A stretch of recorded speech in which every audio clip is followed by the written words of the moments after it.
look, folks, we can talk about Instagram scrubbings all we want. When it all comes down to it, if a player and a team want to be together and the team gives the player the money to stay, he's going to stay. Okay? And Kyler Murray and the Arizona Cardinals, as we know, ever since he scrubbed his Instagram accounts on the outset of the Super Bowl week, they've been at the forefront. I mean, it happened the Monday of Super Bowl week, and then the Monday or Tuesday of Combine week is when the manifesto from Kyler Murray's agent that I've kept. I'm going to keep this on my desk until Murray signs. Okay, because Murray's going to sign. He's going to sign with the Arizona Cardinals, and the latest example of showing this is Steve Keim, the general manager of the Arizona Cardinals, yesterday in his pre-draft meeting with the media. With now 1 week to go, we're now 6 days away from the NFL draft, was asked if Kyler Murray was going to be traded. And this was his answer. There's been a lot of speculation out there, the possibility of you guys trading Kyler. Can you rule that out? Zero chance. There you go. It wasn't the we have no intention of trading him. No. It wasn't the John Robinson of the Tennessee Titans talking about A.J. Brown yesterday, saying, what do you say there's no plans to trade him or something along those lines? Yeah. It was one of those expected to. Yeah. No chance is what he says. No chance. Okay.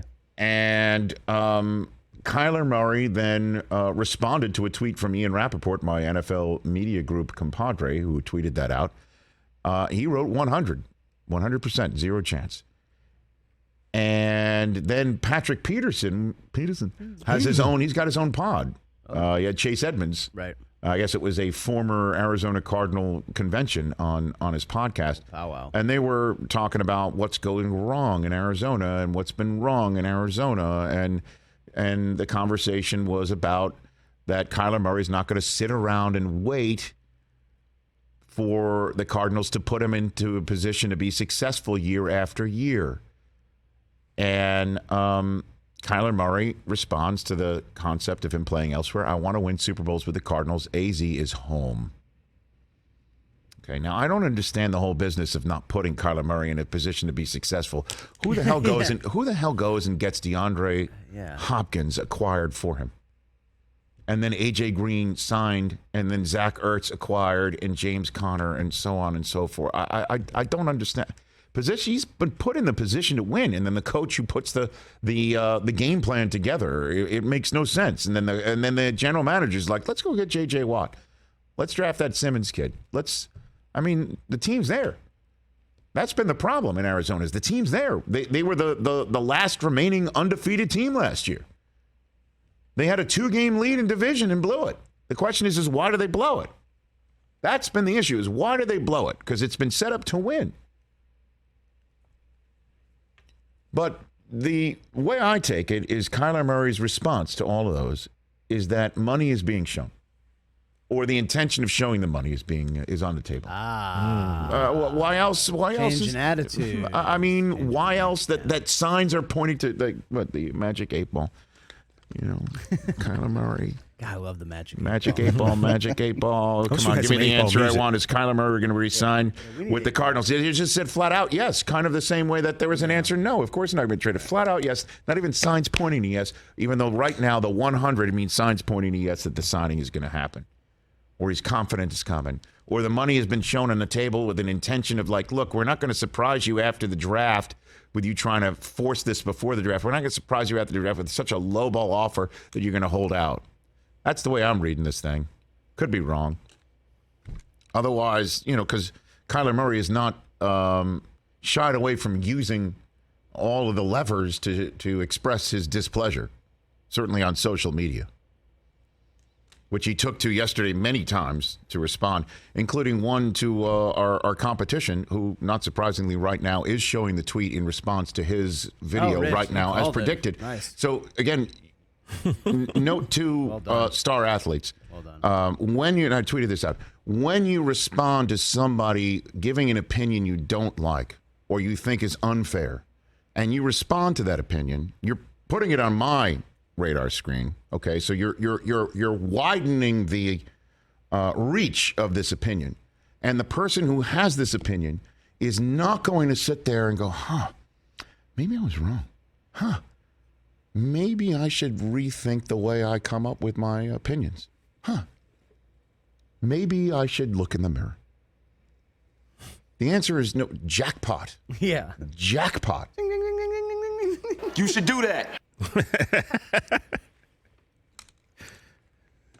So I'm taking a look at, again, Kyler Murray, indicating to all of us that this is going to get done. The general manager is like, there's no chance we're trading him. No chance he's going to get traded. They say they're going to take care of him, and I think they've already indicated at some point the method by which, or a number or amount that they're in an area code of taking care of him, and thus 100. This is my home. Otherwise, the draft's next week. Why wouldn't they be ratcheting up the pressure? Which could happen next week anyway. Because the hell going on. This is the hell going on month. Like next month, next week, he could be saying, I want out. I want to be on the trading block. But yeah, but I think you're right. It doesn't seem like it's. I don't know. It's just weird that he would take to social media, and I know that makes the point of many out there about his immaturity level or anything like that. But he wants to stay put. And I will tell you this: if Murray goes, let's just finish up this way. If Murray goes, and I don't think it's going to happen, Murray goes. Russ is already gone. Deebo Samuel is saying he doesn't want to be back either. The Los Angeles Rams are sitting back like Red Auerbach with their hands behind their heads and a cigar all lit up. Feet on the desk. Cooper Kupp is in line for a big-time contract redoing. He's at voluntary team workouts. Matthew Stafford didn't he say, too, he's not going to, like, break the bank for the Rams or anything? He's just going to whatever fair. Matthew Stafford has been re-signed at a rate that makes the Cousins contract look ridiculous or even more ridiculous than it is. Aaron Donald didn't retire. Sean McVay's not in a booth. Bobby Wagner has shown up to be behind Aaron Donald. He was here this week, and his calves are real and spectacular, as you saw on this program. I'm doing calf raises right now. Jalen Ramsey is there. Allen Robinson has been added. They're the defending world champs, and they're sitting back cackling because they still have draft picks that they haven't effed and that they're going to use next week. And the rest of the copycat league